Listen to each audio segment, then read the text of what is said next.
तू अपनी खूबियां ढूंढ, तू अपनी खूबियां ढूंढ, खामियां निकालने के लिए लोग है ना।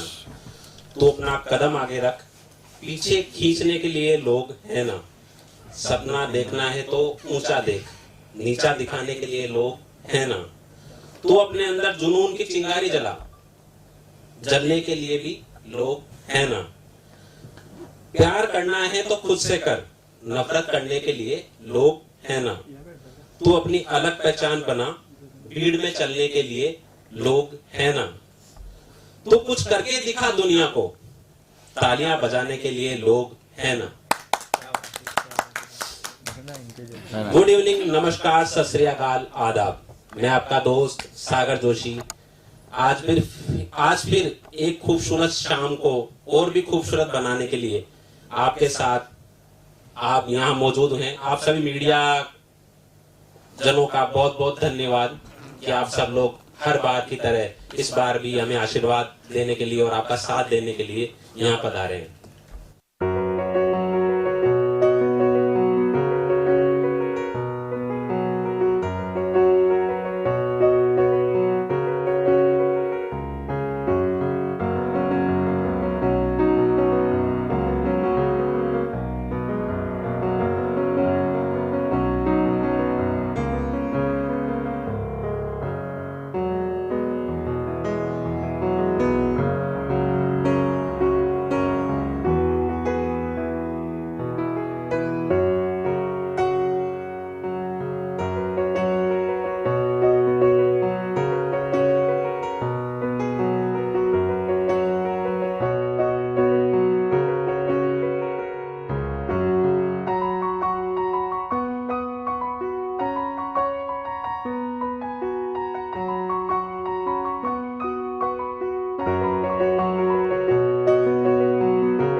Hi, I'm Vidhi Arora.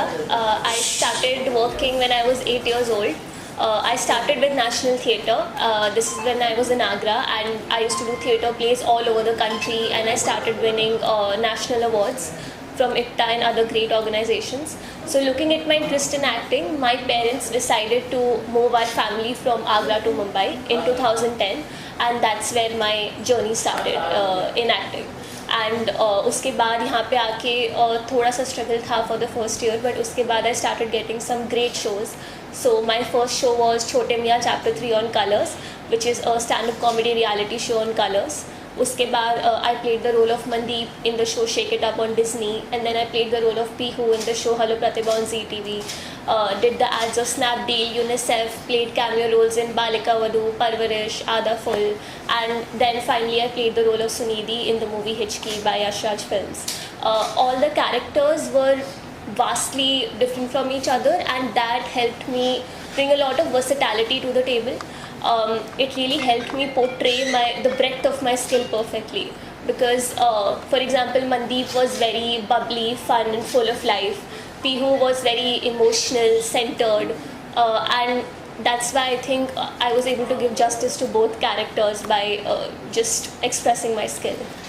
कितना मुश्किल था स्ट्रगल की अगर बात करें, कितना मुश्किल था, एक स्ट्रगल होता है बच्चे के लिए, स्कूल जाना है, उसके बाद कितना मुश्किल था आपके लिए जब आगरा से यहाँ शिफ्ट हुए? इनिशियली थोड़ा टफ था, बट बिकॉज मुझे पढ़ाई में इतना ज़्यादा इंटरेस्ट था तो मेरे लिए इतना ज़्यादा टफ नहीं था, बिकॉज मैं उसको बैलेंस कर पा रही थी. तो इवन ऑन द शूट्स हमेशा you could find me in a corner on the set with my nose in the books, because I use to love studying so much, and that interest in academics is what shaped my interest in finance and strategy.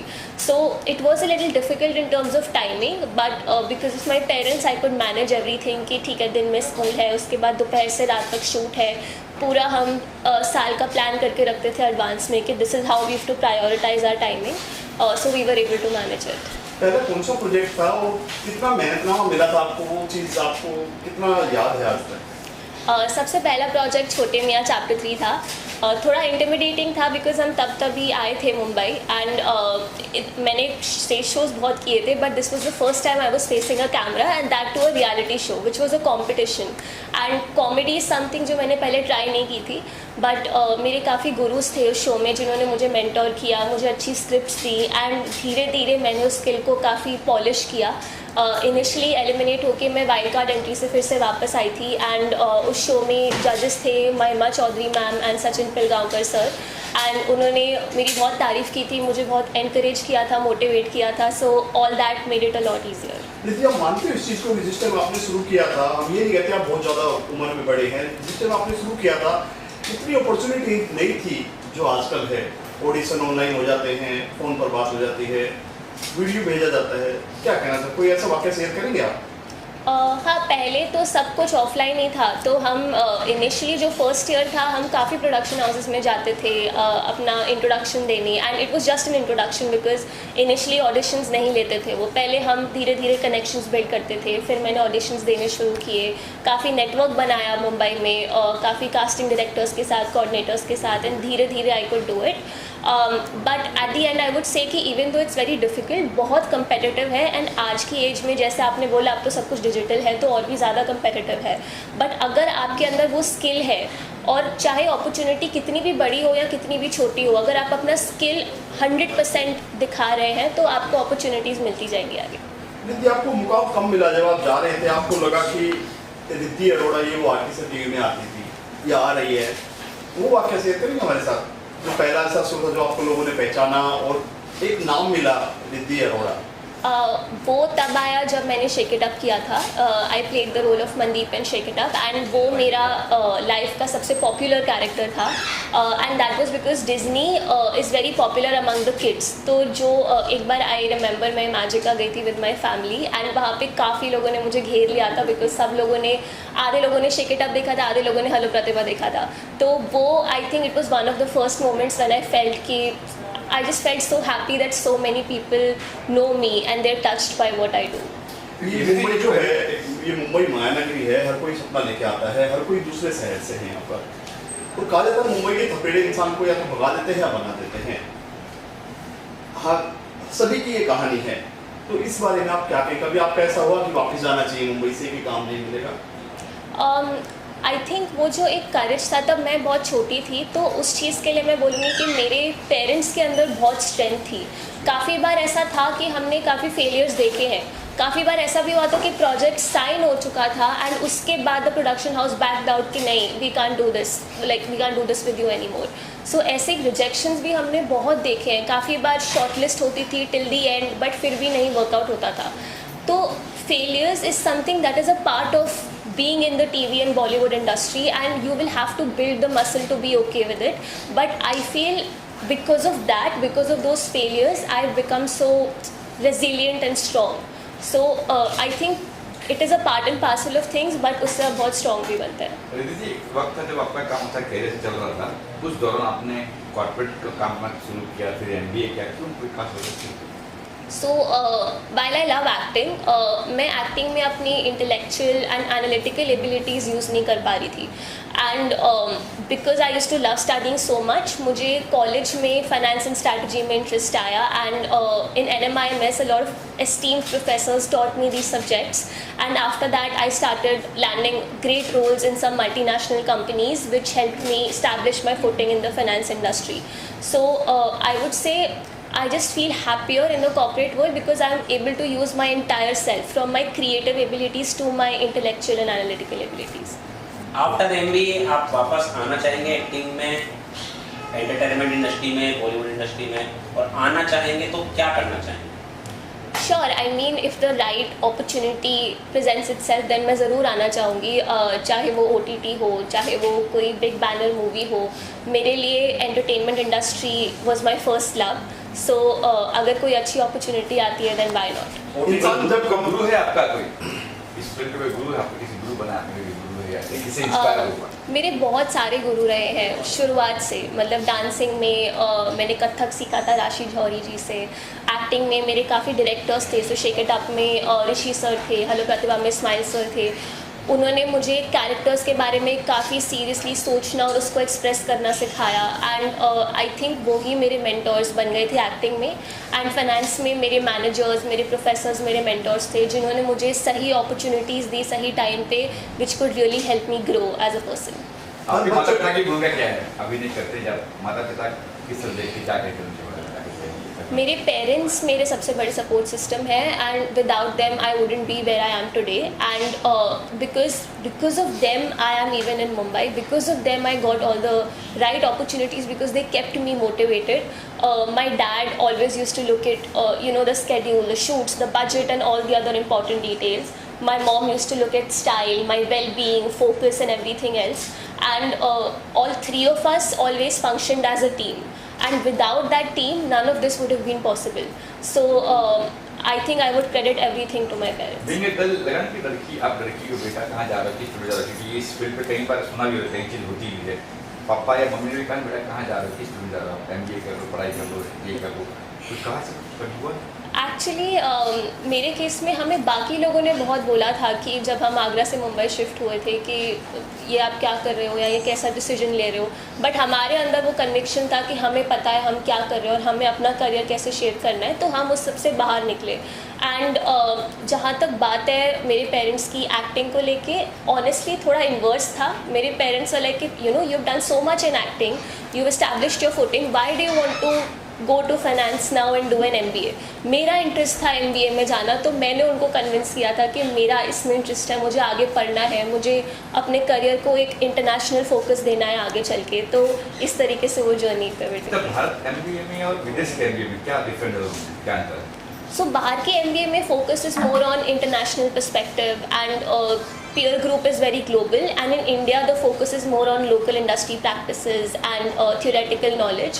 In my case I've worked a lot with European and American markets, and I want to continue building on that in the future, that the focus of my career has to be global. OTT का ज़माना है, web से ज़माना है, तो कभी से chance मिला आपको कि OTT पे काम करना है तो आप तैयार है? क्योंकि OTT पे बहुत कुछ भी आता है, और समझिए क्या कर रहा हूँ, क्या कुछ इस बारे में OTT पे एज आई सेड कोई अच्छी अपॉर्चुनिटी होगी जिसमें मेरी प्रोफाइल फिट होगी, एंड जो कैरेक्टर मुझे बहुत इंटरेस्टिंग लगेगा तो मैं ज़रूर करूँगी। ऑफ कोर्स अगर मैं अपने टाइम कमिटमेंट बैलेंस कर सकती हूँ दोनों इंडस्ट्रीज़ के बीच में, देन व्हाई नॉट। सबसे बड़ा प्रोजेक्ट, सबसे अच्छा प्रोजेक्ट, सबसे यादगार प्रोजेक्ट कौन सा था आपका जिसने आपकी लाइफ बदल दी? सबसे मेमोरेबल प्रोजेक्ट मेरा था Savdhaan India. I remember that was a special episode, like जो एनुअल एक स्पेशल एपिसोड होता है, it was a 1 hour long episode, and they spent a month trying to cast for that episode. So it was on child molestation, and when they finally selected me, हमने सब कुछ discuss किया, and वो बहुत ही emotionally heavy character था। So उसमें I had to really get in the mind of the character to be able to give justice to it. And I remember हम उसका क्लाइमैक्स सीन शूट कर रहे थे जिसमें मुझे अपने सारे इमोशंस बाहर निकालने थे, like that was the ultimate breakdown scene. And I think मैंने वो इतना ज़्यादा उसमें मैं घुस गई थी कैरेक्टर में, मैंने ऐसा परफॉर्म किया कि पूरा सेट शांत हो गया था, एंड कट होने के बाद the whole set give me a standing ovation. And वो मोमेंट मेरे लिए बहुत यादगार रहेगा, बिकॉज पूरे सेट से स्टैंडिंग ओवेशन मिलना बहुत कम होता है, बट मोस्ट इम्पॉर्टेंटली उस एपिसोड ने जो पूरी कंट्री को मैसेज दिया था विमेन एम्पावरमेंट पे, that is why that character and that episode is so important to me. आपने हिस्ट्री में काम किया, रानी मुखर्जी कभी कुछ बातें हुई, सेट पे कोई बातें हुई, कुछ रानी से रानी थी? हाँ, मतलब वी वर्क टुगेदर, एंड हमने काफ़ी सारे सीन्स एंड इवन सॉन्ग्स साथ में शूट किए थे, and she is a very nice and very sweet, very kind person. उन्होंने इंश्योर किया कि हम सबको कंफर्टेबल लगे उनके साथ। बहुत ही अच्छी जर्नी थी, इट वाज वेरी। आने वाले 5 साल में आप कहाँ देखते हैं अपने आप को, क्या लगता है? अगले 5 years में I will either be in Singapore in France or in London, because that's where I'll be doing my MBA. So that's where my focus will be in terms of business. That's where I want to build my career. दीदी, आप मानते हैं कि बॉलीवुड में हमेशा पंजाबियों ने फटे चक्के हैं, पंजाबी हमेशा छाए हैं, चाहे बी.आर. चोपड़ा हो, यश चोपड़ा हो या फिर मिक्का सिंह हो या दिलीप पाजी, क्या कहना चाहिए इस बारे में? कपूर फैमिली हो, पंजाबियों की तो अपनी शान है उसमें मैं क्या ही कहूँ. I think in the and doesn't matter आप कौन से बैकग्राउंड से हैं, आपके स्किल पे ही डिपेंड करता है complete. Any message for audience जो लड़कियां चाहती है कि इस फील्ड पे आए, बट कई बार माँ बाप सपोर्ट नहीं करते, कई बार जैसे आपको सपोर्ट कर रहे हो, ऐसे उनको क्या कुछ कहेंगे आप? उनको मैं यही कहूँगी कि आप अपने अंदर ब्रेव रहिए कि अगर आपके पास अभी वो सपोर्ट नहीं है, चाहे वो इमोशनल सपोर्ट हो, चाहे वो फाइनेंशियल सपोर्ट हो, आप एक एज तक 18 या 20 इयर्स की एज तक अपने आप को इतना बिल्ड करो कि उस एज के बाद आप वो परस्यू कर सको जो आप करना चाहते हो. एंड मैंने ऐसा बहुत देखा है especially in small towns that लड़कियां नहीं कर पाती है. And I strongly believe in Indian growth. India has given me a lot, इसलिए आगे चल के I want to also give back to the country. I want to sponsor the education of various underprivileged Indian girls who don't have the access to right opportunities because of difficult financial circumstances. चलिए बात करते हैं memory से भी. बच्चों के papa mummy की बात करें, जो एक्टिंग में बच्चे रहते हैं, बच्चों की 60% है, 100% पेरेंट्स की होती है. क्या कहना चाहोगे इसमें?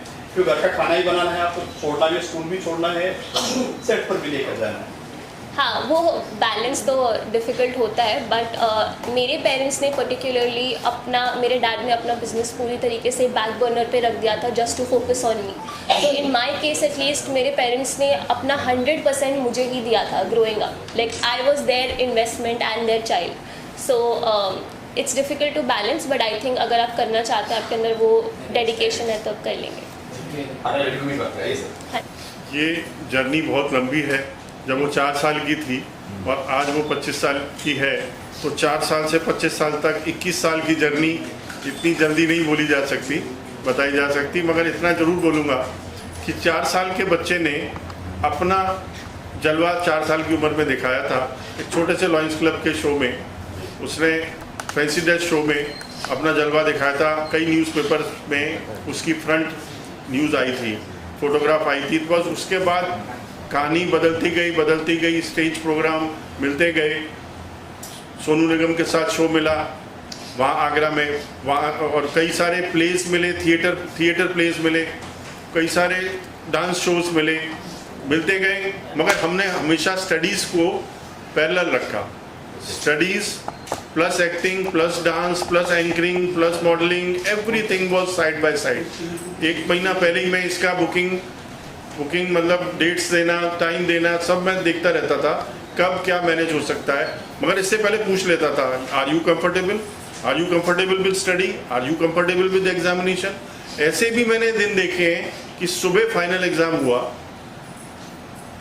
दोपहर को हम कार में टैक्सी में बैठे हैं, फरीदाबाद जा रहे हैं, भूपेंद्र सिंह हुड्डा जी का प्रोग्राम था, राजीव गांधी के ऊपर इसने बोलना था, एक्टिंग करनी थी, पूरा 10 मिनट इसको बोलना था शंकर सानी के साथ. उसके बाद दूसरे दिन सुबह एग्ज़ाम था. तो हमने कैसे उसको किया बैलेंस कि आगरा स्कूल से टैक्सी से होटल से फरीदाबाद ग्राउंड, 25,000 ऑडियंस. उसके बाद रात में वापस, उसी रात को वापस, उसके बाद सुबह फिर दोबारा एग्ज़ाम. तो that is the thing we all 3 did like this.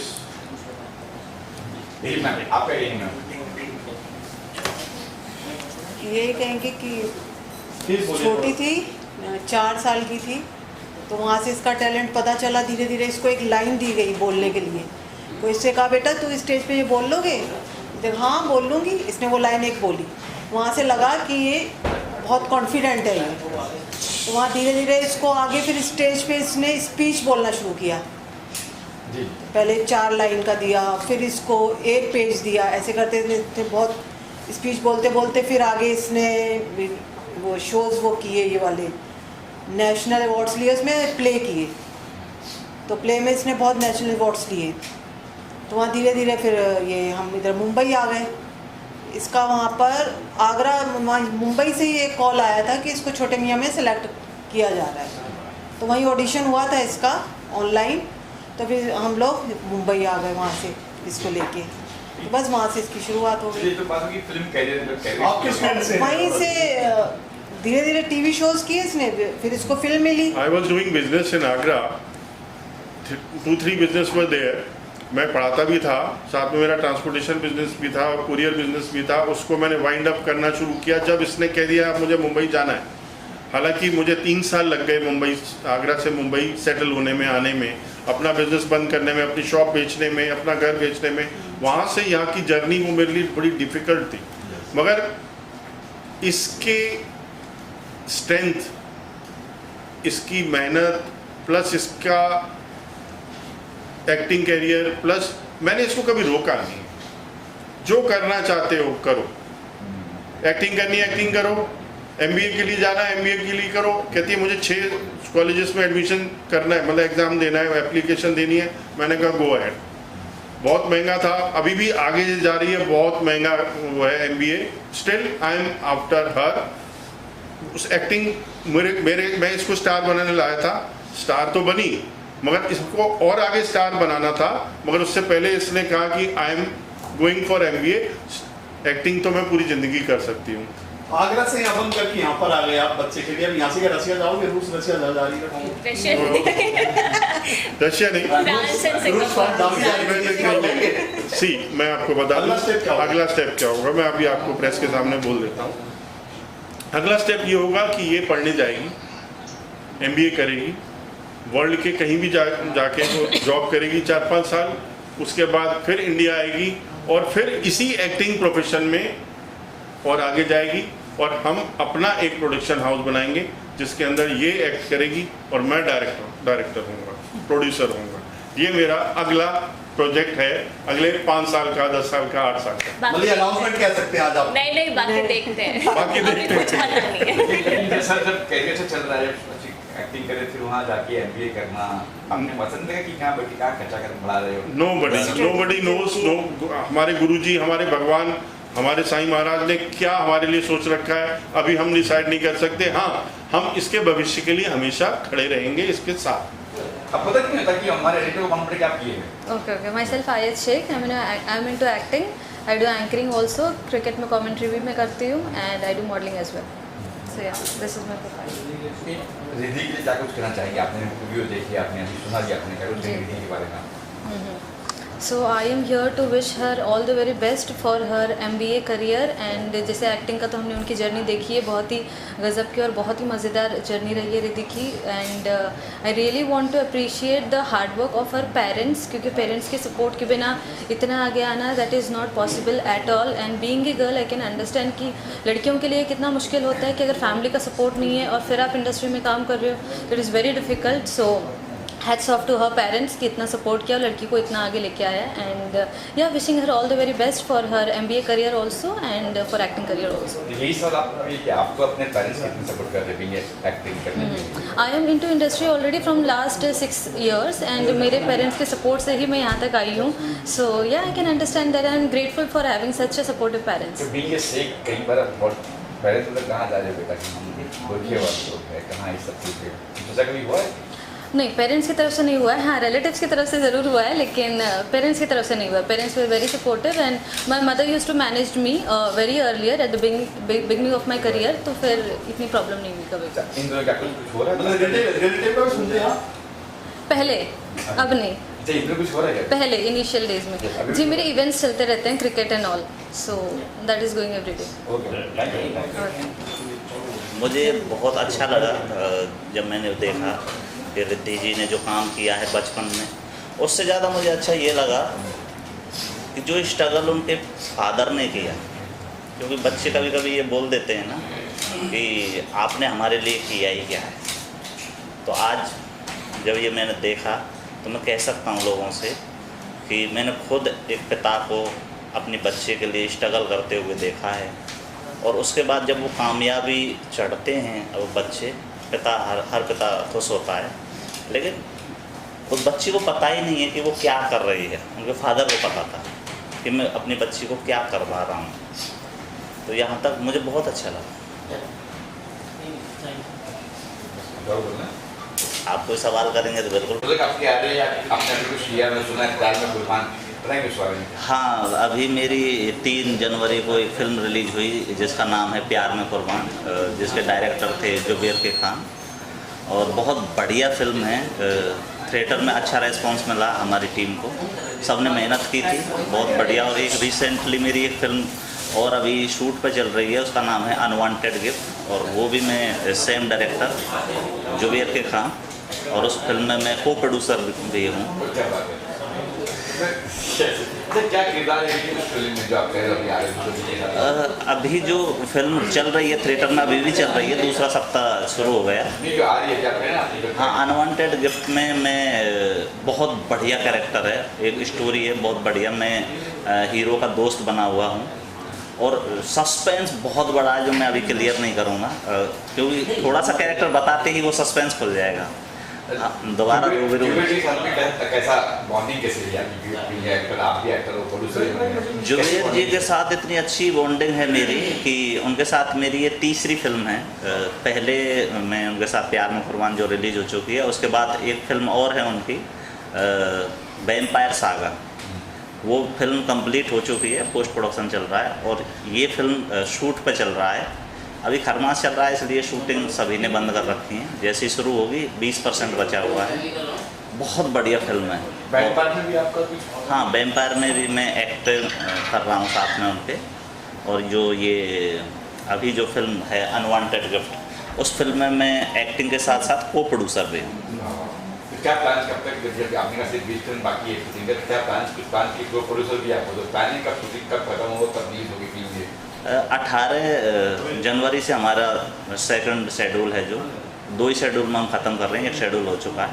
18 के बाद शूटिंग शुरू है, और जो मेरी टीम, पूरी टीम ही डिसाइड करती है। अप्रैल में ये फिल्म आपको देखने को मिलेगी सबको। और अभी मैं चाहूँगा कि अभी मेरी जो फिल्म चल रही है प्यार में कुर्बान, उसको सभी जाके देखें, बहुत प्यारी फिल्म है, आपको मज़ा आएगा। मिर्ची गाना भी उसमें? हाँ, मिर्ची मिर्ची गाना सुपर हिट गाना है। जिस दिन आप आए थे मैं आ नहीं पाया, मीडिया वालों से मैं कभी कभी क्षमा मांगता रहता हूँ। तो मिलते हैं, जय हिंद जय भारत।